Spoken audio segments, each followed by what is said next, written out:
E aí a Raquel vai entrar aqui, dar um oi para vocês. Ela é a psicóloga convidada para estarmos conversando hoje, um bate-papo, né, informal, sobre, com o advento da Covid-19, os impactos que essa quarentena vai ter para as nossas crianças. Oi, Raquel! Oi. Agora, tá me ouvindo? A primeira notícia do caso, né, do coronavírus foi em 17 de novembro do ano passado. Primeiras notícias que tiveram. Né? E sabemos que com o advento da Covid e a quarentena que foi imposta para que nós ficássemos isolados, no isolamento social dentro de casa, como a China começou lá, né, primeiro, já tem algumas pesquisas relacionadas a esse tema sobre os impactos da quarentena voltada para as crianças, tá? Existem algumas pesquisas, só para dar alguns dados, que apontam que em 10 dias de isolamento social e de quarentena imposta, existe um aumento de até 30%, né, de estresse pós-traumático. Patrícia, de onde vem esses dados? A gente fez uma pesquisa nos Estados Unidos, nos sites americanos, norte-americanos, né? E inclusive o CDC, que regulamenta lá as ações de saúde relacionadas ao Covid-19, tá? E para quem não sabe, eu também sou assistente social, atuo como assistente social há quase 15 anos de atuação profissional, então a gente vai ter esse bate-papo aqui bacana. Vamos começar falando, gente, assim, primeiro entender que a primeira coisa que a gente precisa refletir, né, sobre essa circunstância de Covid-19 é que o que nos afeta é saber, assim, que quando nós pensamos nas crianças, antes de qualquer coisa, precisamos pensar nos pais ou nos responsáveis ao redor dessa criança. Preciso pensar na saúde mental e emocional dessas pessoas. Uma criança, a gente obrigatoriamente vai refletir sobre a saúde mental e emocional dos adultos que estão ao redor dela. Tanto é que quando você leva uma criança para um atendimento, para um acompanhamento psicológico, a gente inicia o processo de acompanhamento com os pais, não é? Com a pessoa adulta que está levando essa criança para o acompanhamento. Então, em tempos de Covid-19, eu queria convidar vocês primeiro a refletir sobre a saúde mental e emocional de nós, pais e mães, e pessoas responsáveis por essas crianças, né? Isso é uma prerrogativa que a gente precisa pensar. As crianças, muitas pessoas dizem assim, os adultos são espelhos para as crianças, né? Elas repetem os comportamentos que elas observam nos adultos.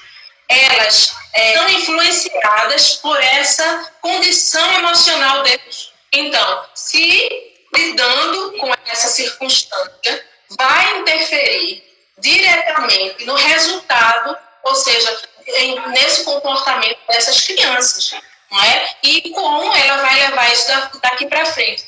É preciso que a gente pense, gente, que é muita coisa, né? Eu não sei como é que vocês estão sentindo, não sei como é que vocês estão se sentindo, não é? Mas eu, como pessoa no mundo, eu estou me sentindo muito aperreada, sabe? Mas eu vou usar a minha linguagem, viu, Patrícia? A minha linguagem que você já sabe como é que é, né? Até para aquele negócio muito chato, porque ninguém merece, né?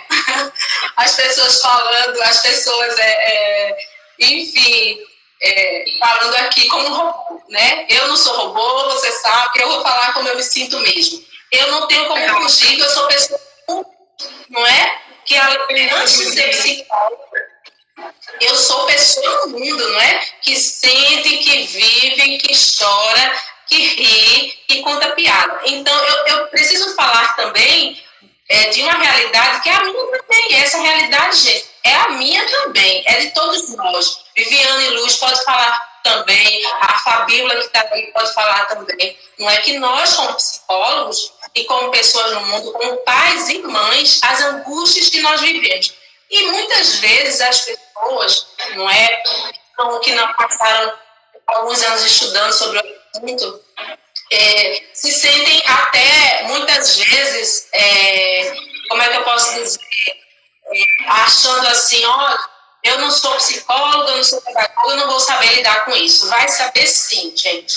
Quero tranquilizar vocês que essa situação é uma situação, embora difícil, é possível sim aprender e lidar com a circunstância. Então, veja, diante de um quadro como esse, a gente não tem como, vamos dizer, negar que as crianças estão convivendo ali e que elas percebem que há algo errado no ar. As crianças de hoje em dia são diferentes das crianças que eu fui, vamos dizer assim, em 1900 e bolinha. Então, as crianças estão conectadas, elas percebem o que está acontecendo. Né? Mesmo aquela pequenininha, mesmo aquela criança bem novinha, ela já percebe que há algo errado no ar. Agora, como nós vamos informar? A gente não pode, de maneira nenhuma, na minha opinião, ocultar essas informações, porque é um direito da criança. Ela também é um cidadão de direito.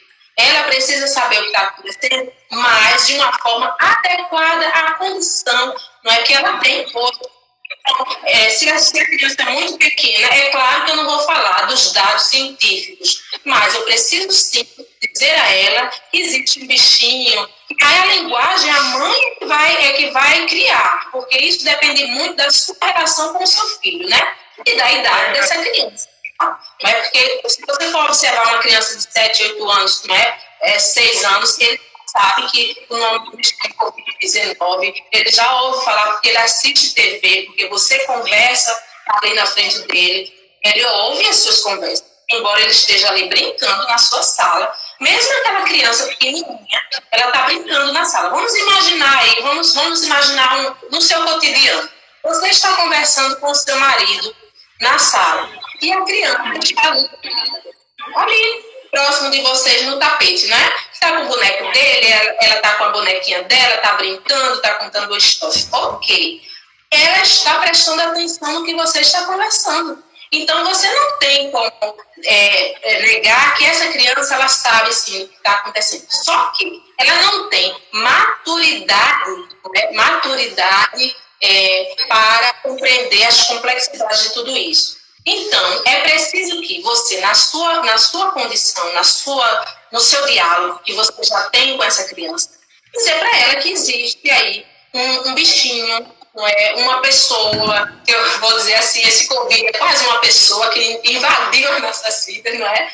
Que ele traz doença que ele pode matar, enfim, você vai ter que encontrar uma maneira lúdica, uma linguagem lúdica, para que a criança possa compreender que existe algo que exige de nós, todos nós, inclusive dela, essa adequação.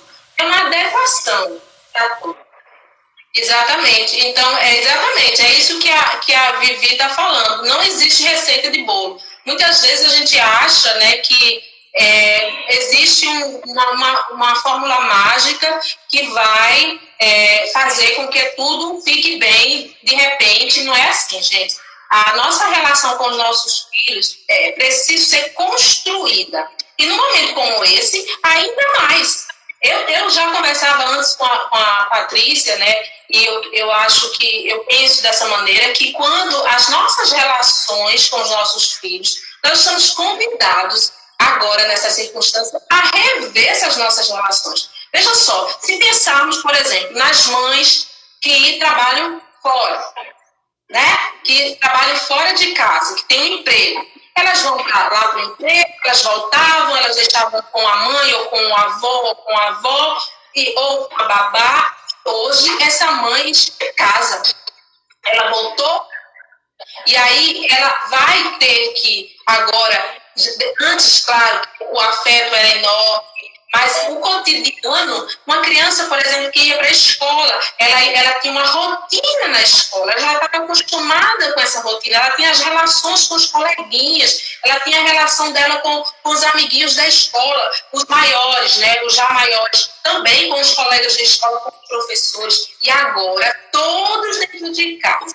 E essa mãe precisa reaprender a lidar com essa rotina de agora ter o seu filho dentro de casa e continuar com a rotina, porque você não pode excluir a rotina.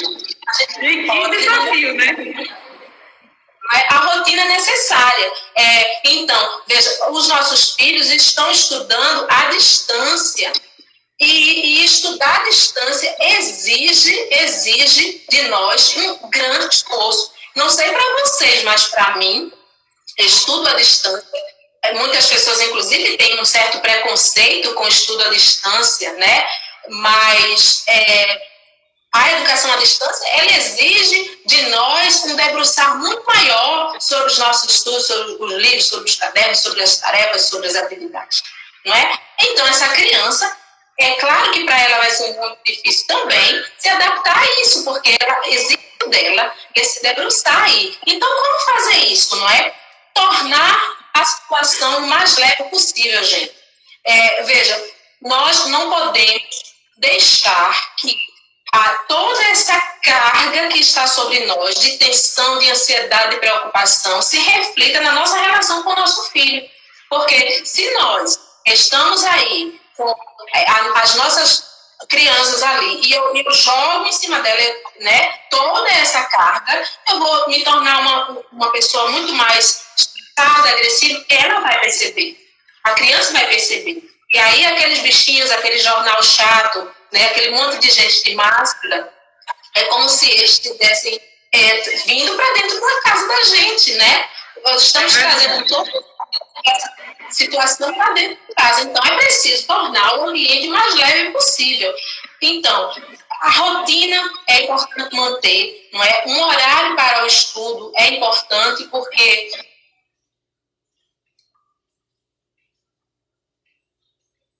veja, ainda tem uma outra questão. As mães, quando vão ensinar as crianças as tarefas, veja, os pedagogos, gente, eu sou professora também, fiz magistério, 1900 e bolinha, lá atrás. Não vou dizer que eu não sou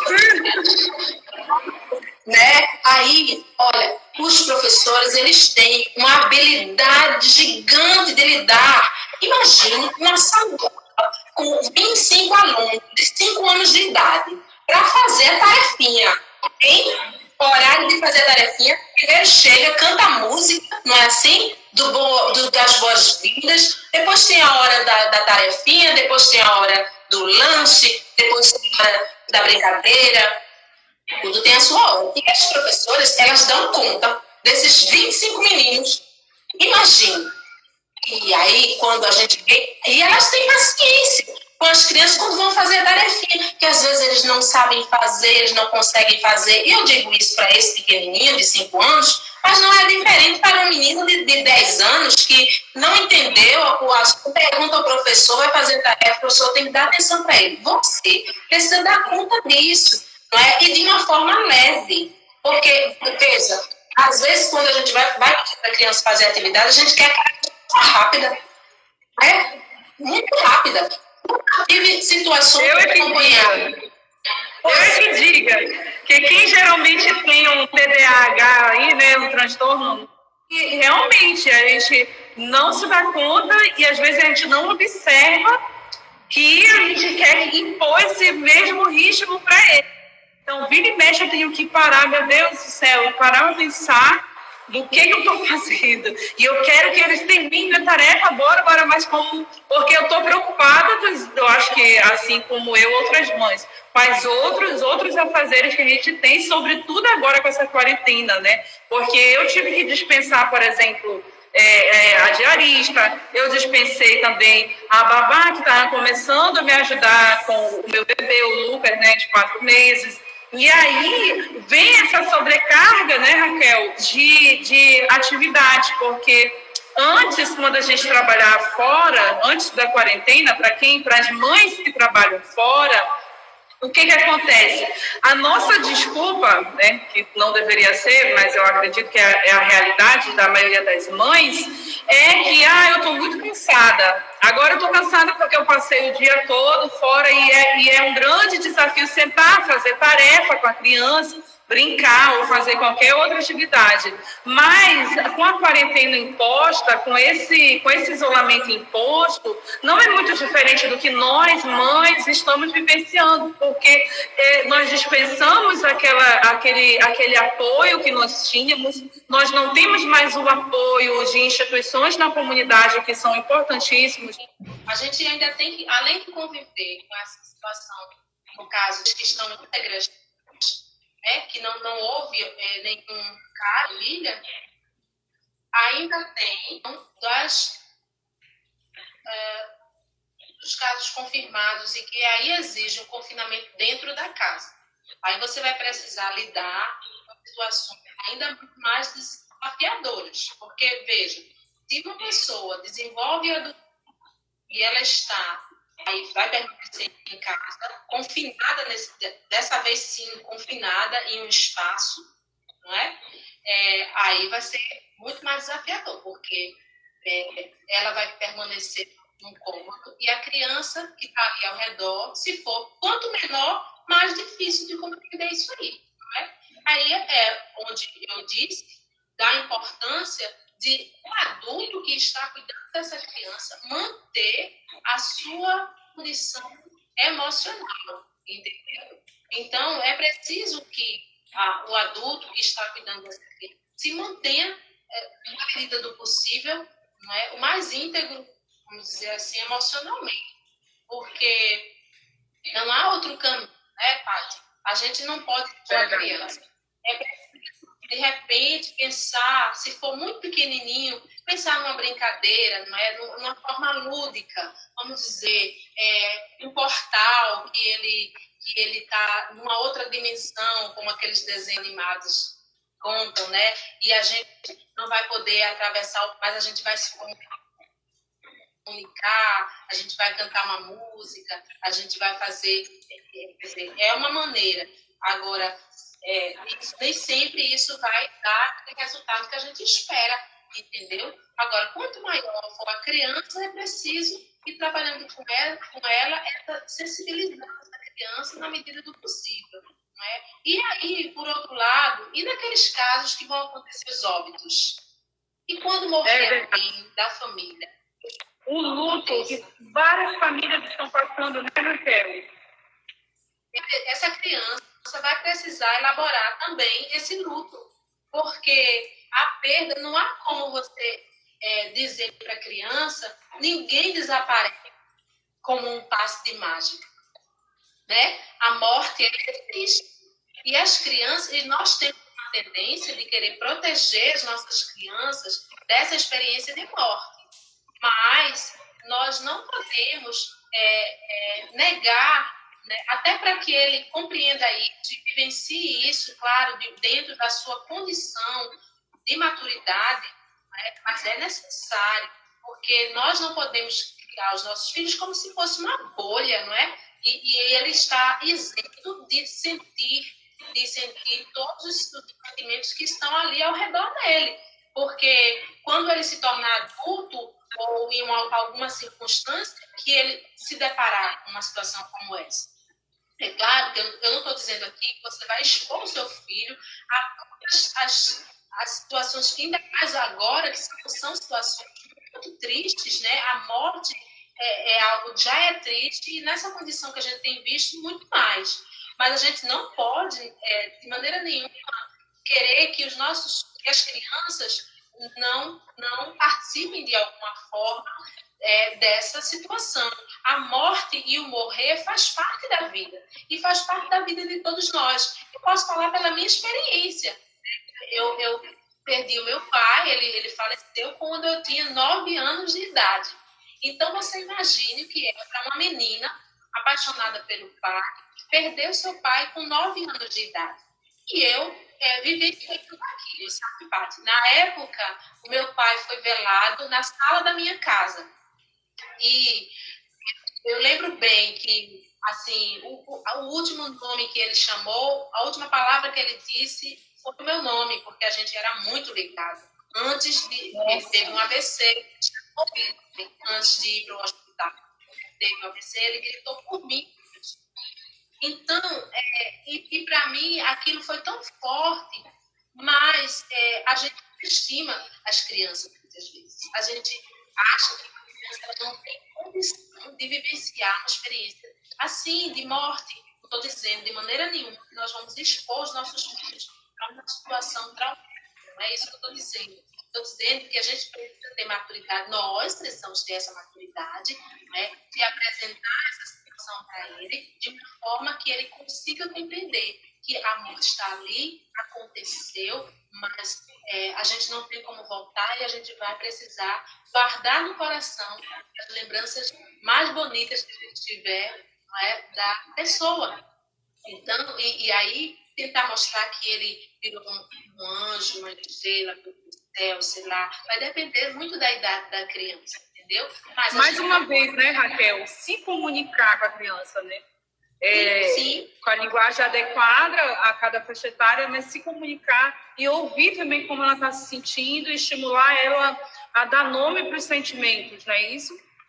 Isso, exatamente. E aí você, olha, a história da máscara, inclusive lá no participo de um grupo, né, dos psicólogos aqui de Paragominas, e aí teve uma colega que colocou lá a máscara, os sentimentos, né? E aí você pode colocar uma cor para cada máscara, dar um nome de um sentimento para ela, para que a criança possa usar aquela máscara naquele dia. E a criança, ela pode sim, gente, ficar triste. A gente quer proteger os nossos filhos e a gente acha que os nossos filhos não vão sentir raiva, não vão sentir tristeza, não vão sentir nada disso. Não é bem assim. Todo ser humano, em algum momento, vai sentir algum desses sentimentos. Aquela máscara, por exemplo, não é? Como uma forma dele expressar o sentimento dele. A gente não é importante também falar sobre o que nós temos. Vê só, Paty, eu queria dizer assim, uma pessoa chega para mim e diz assim, eu estou tão preocupada com isso. Aí eu imediatamente digo, vai passar, não se preocupe, vai passar. Isso vai passar. Virou uma frase de efeito, essa história do vai passar. A gente entende que vai passar, mas a pessoa, muitas vezes, precisa expressar o sentimento. A gente diz que vai passar sem nem ouvir o que a pessoa tem para dizer, não é? A gente já se antecipa. Na verdade, né, Raquel, nós não somos preparados para... na nossa geração, a gente não é preparado de forma alguma, porque não é muito conversado, primeiro, sobre o envelhecimento humano e sobre a morte, né, que faz parte da vida, como você falou. Mas nós não conversamos, não temos o hábito de conversar isso com as crianças de uma forma leve. Isso. Agora é uma boa oportunidade para a gente começar a exercitar isso, falar dos sentimentos, ouvir as nossas crianças, né? Aquele papo aqui em casa, de vez em quando a gente tem papo de menina, de amiga. A minha filha sabe que eu sou a mãe dela. Ela tem isso bem claro para ela. Eu sou a mãe dela. Mas, às vezes, aquele papo de amiga, tá? De falar. E quando você, pai, mãe, responsável, está fortalecido emocionalmente, afetivamente, você vai olhar para essa criança de uma outra maneira, com compreensão, não é? Entendendo que ela está também vivendo com uma difícil, mas que ela é uma pessoa, ela sente, não é? Então, compreender que esse sentimento está ali, que ela precisa expressar esse sentimento, você precisa acolher essa criança e esse sentimento dela, entender que ela sim tem direito de ter esse sentimento, ele não deve ser estimulado, mas você, como a pessoa mais forte, digamos assim, né, dessa relação, às vezes nem é tão forte assim, mas deveria, o ideal, você vai dar esse suporte para ela, para que ela passe por essa situação, não é, de uma forma saudável e que lá na frente ela possa olhar para trás para essa experiência, como eu olho para trás para a minha experiência da perda do meu pai, por exemplo, e eu vejo, poxa, como eu fui forte, como foi importante a minha família ali naquele momento, e ninguém me subestimou e disse, olha, ela não tem condições de viver isso. A gente tem condições, a gente supera, a gente pode viver. Agora, é preciso ter aquela atenção. Observe o seu filho, mas não deixe que as coisas passem despercebidas. às vezes ele está dando sinais de que ele está sofrendo e você não percebe ou então acha que banaliza o sentimento da sua criança. Muito obrigada pela tua participação. Dizer, gente, que a Raquel ela tem mais de 20 anos de experiência na profissão como psicóloga. Hoje ela atua aqui no município também como psicóloga, mas hoje ela está voluntariamente pelo compromisso pessoal dela com a profissão. Eu fiz esse convite, ela aceitou voluntariamente para estar falando sobre esse assunto, que é extremamente importante, como Márcia falou agora há pouco, por mais lives assim, também da quarentena. E aí são as situações que agora os pais já estão lidando alguns e vão ter que lidar. Financeira e econômica, né, Raquel? Muitos pais estão ficando desempregados, ou outros, a gente não sabe como vai se comportar o mercado, mas estudiosos, eles afirmam que pelo menos aí, no mínimo aí para quem trabalha com comércio, 1 ano para retomar, para reaquecer. Então, ainda tem isso, porque os pais vão estar lidando com a ansiedade de ter que manter seu mantenedor financeiro da família, né? Ou os pais, eu falo pais, mas são os responsáveis, né? Qualquer pessoa que exerça esses cuidados com a família e esse provedor financeiro, tá? Então, e ainda vão ter que lidar com esse tipo de ansiedade, muitos já estão vivendo, né? Muitos já estão vivendo. Então, eu queria que tu falasse um pouco sobre isso, sobre esse pós-trauma advindo também. De observar se a criança apresentar algum comportamento que você considera que não está dentro da normalidade dessa criança, não é?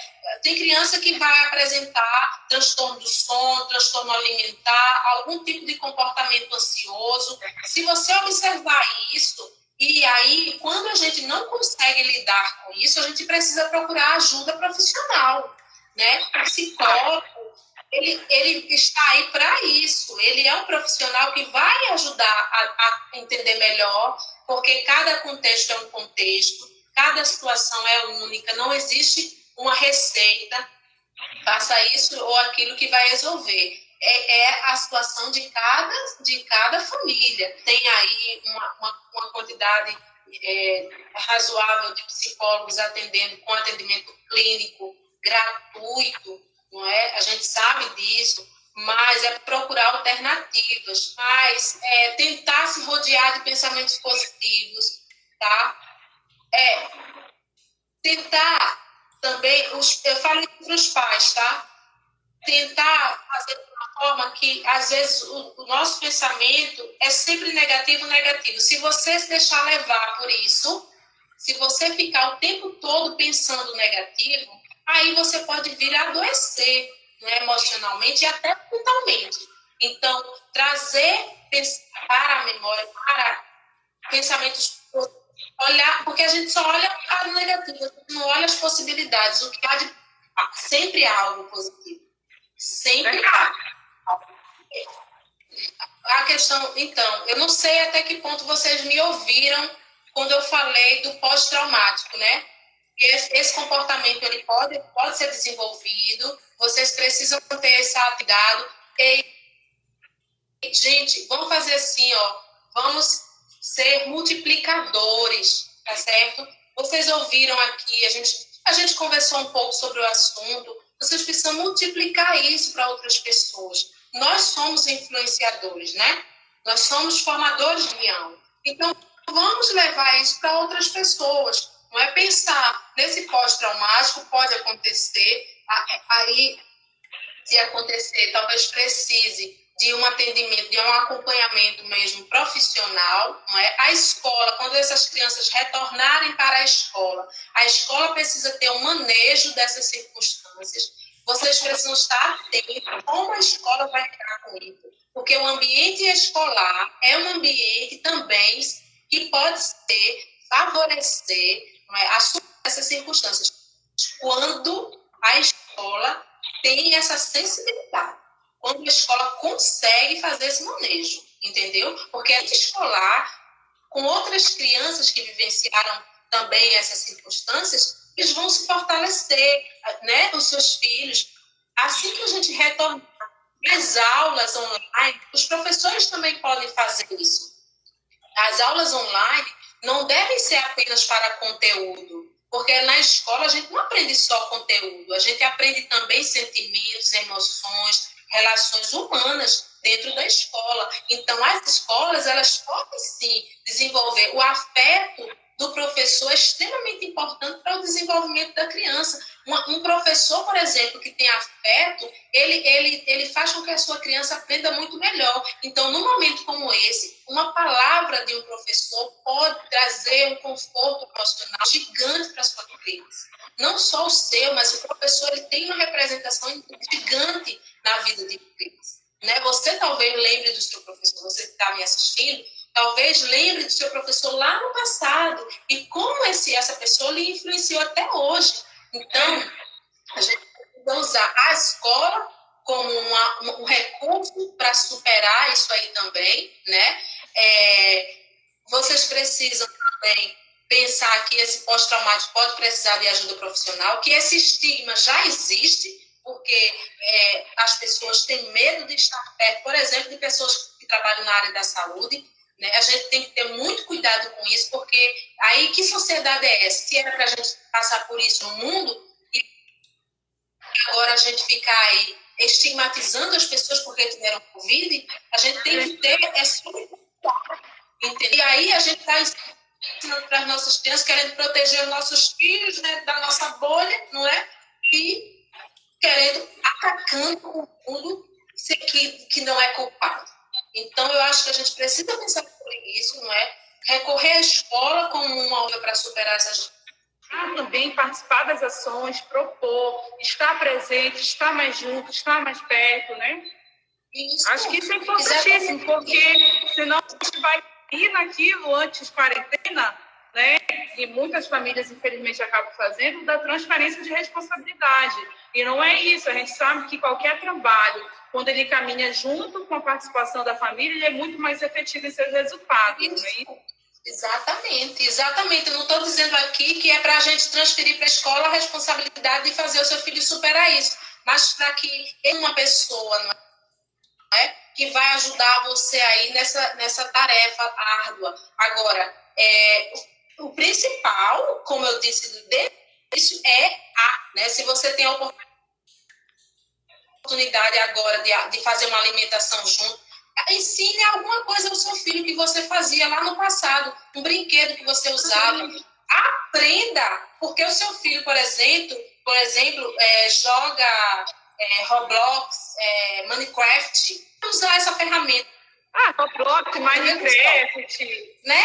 Os jogos, e sabe, você não pode aprender a usar o joguinho com o seu filho, entendeu? Então, é uma troca. Vocês vão se fortalecendo mutuamente, entendeu? Então, põe seu filho no colo aí. Tanto tempo que você não coloca ele no colo, não deixa ele dormir na sua cama um dia. Escolhe um dia aí para ele dormir, se aconchegar aí, entendeu? Então, primeiramente, eu quero agradecer, né, o convite.